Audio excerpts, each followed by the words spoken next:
На рибалки сьогодні на море приїхав рибку половити. Так нормально. А тут по сусідству от такий от персонаж у нас.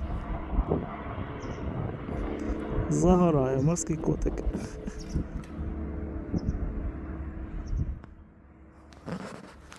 От така сьогодні в мене рибалка.